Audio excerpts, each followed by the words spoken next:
বিশ্ব সংবাদে আপনাকে স্বাগত। শুরুতেই সংবাদ শিরোনাম, পরে বিস্তারিত। প্রথমে ইরান ইসরায়েল ফিলিস্তিন যুদ্ধ চলছে, জানিয়ে দেব আমাদের হাতে থাকা সর্বশেষ গুরুত্বপূর্ণ আপডেট আন্তর্জাতিক সংবাদ। এবার ইসরায়েলকে ছাড় দিচ্ছে না হামাসও। ইসরায়েলি বাহিনীর বিরুদ্ধে অত্যাধুনিক হামলার প্রস্তুতি নিচ্ছে হামাস। এদিকে রাফাতে ইসরায়েলের স্থল অভিযান, নতুন কৌশল নিচ্ছে হামাস।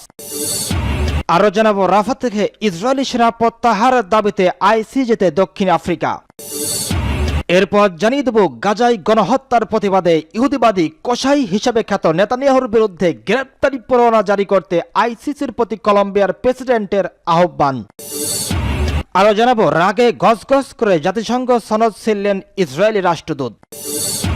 এবং সর্বশেষ জানিয়ে দেব গাজায় ইসরায়েলি বাহিনীর হামলায় ৮ শিশুসহ নিহত ২০। এতক্ষণ শুনছিলেন সংবাদ শিরোনাম, এবারে বিস্তারিত। তবে তার আগে অনুরোধ থাকবে ভিডিওটিতে একটি লাইক এবং কমেন্টস করে জানিয়ে দিন আজকের এই ভিডিও সম্পর্কে আপনার মূল্যবান মতামত। আর অবশ্যই এই ভিডিওটি আপনার ফেসবুক সোশ্যাল মিডিয়ায় শেয়ার দিয়ে ছড়িয়ে দিন আর জানিয়ে দিন আপনি কোন জেলা থেকে বা কোথা থেকে আমাদের এই সংবাদটি শুনছেন বা দেখছেন।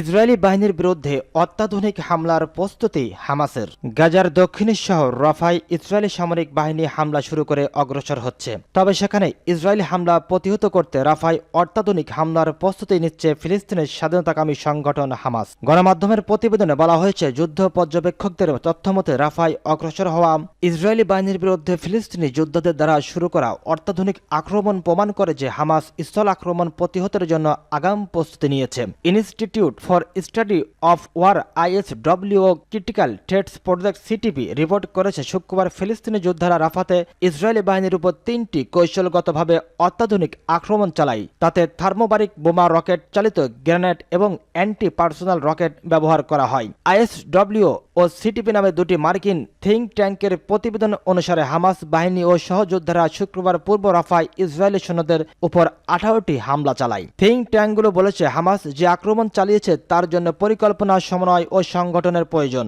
তারা আরো জোর দিয়ে বলেন, রাফায় হামাস ব্যাটালিয়নগুলোর সমন্বিত যুদ্ধ ইউনিট ইসরায়েলি ক্লিয়ারিং অপারেশনের বিরুদ্ধে প্রতিরক্ষা স্থাপন করতে পারে। এদিকে হামাস শুক্রবার রাফা ও গাজা সিটিতে প্রতিরোধ জোরদার করেছে। তাদের পাল্টা আক্রমণে অন্তত 4 ইসরায়েলি সৈন্য নিহত হয়েছে এবং আরো কয়েকজন আহত হয়েছে। হামাসের সামরিক শাখা আল কাসাম ব্রিগেড যুদ্ধক্ষেত্রের সর্বশেষ তথ্যানুযায়ী তারা ইসরায়েলি সৈন্যদের উপর গুপ্ত হামলা চালিয়েছে। তারা অ্যান্ট আর্মার ক্ষেপণাস্ত্র এবং বেশ কয়েকটি স্বল্প পাল্লার রকেট দিয়ে তাদের উপর হামলা চালানোর কথা জানিয়েছে।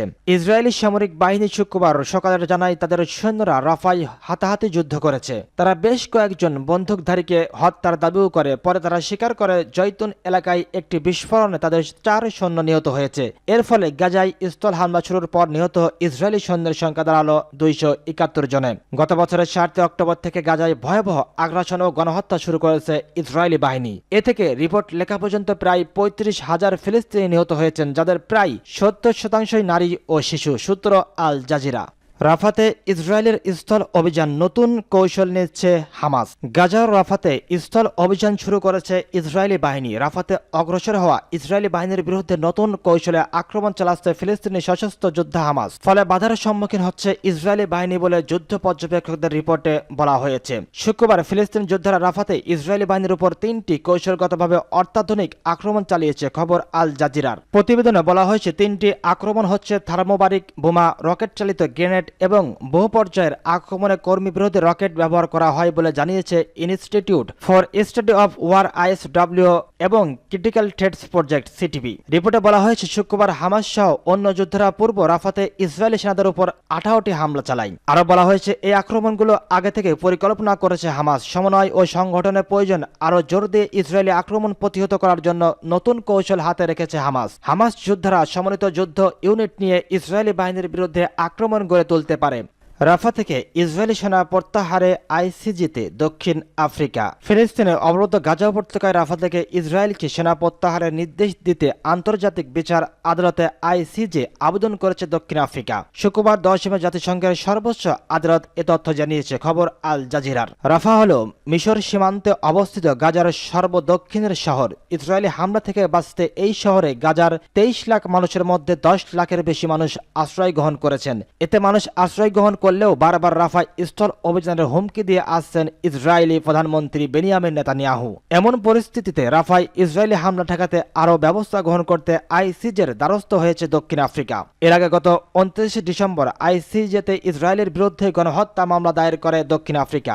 মামলার অভিযোগ দক্ষিণ আফ্রিকা বলেছে গাজায় ইসরায়েলের কর্মকাণ্ড গণহত্যামূলক, কারণ এসব কর্মকাণ্ডের লক্ষ্য হল ফিলিস্তিনি জাতীয় গোষ্ঠীর একটি উল্লেখযোগ্য অংশকে ধ্বংস করা। এরপর চলতি বছরের জানুয়ারি মাসে এই মামলার শুনানিতে গাজার গণহত্যা কনভেনশনের আওতায় পড়তে পারে এমন কোনো কাজ থেকে বিরত থাকতে এবং ইসরায়েলি সৈন্যরা ফিলিস্তিনিদের বিরুদ্ধে কোনো গণহত্যামূলক কাজ না করে তা নিশ্চিত করতে ইসরায়েলকে নির্দেশ দেন আদালত। আইসিজেকে বিশ্ব আদালত নামেও পরিচিত। এটি জাতিসংঘের একটি দেওয়ানি আদালত। সদস্যভুক্ত এক দেশের সঙ্গে অন্য দেশের বিরোধের বিচার করে এই আদালত। তবে এটি আন্তর্জাতিক অপরাধ আদালত আইসিসি থেকে আলাদা। আইসিসি যুদ্ধাপরাধে জড়িত ব্যক্তিদের বিচার করে থাকে। জাতিসংঘের সদস্য হিসেবে দক্ষিণ আফ্রিকা ও ইসরায়েল দুই দেশের দুই আদালতের রায় মেনে চলতে বাধ্য।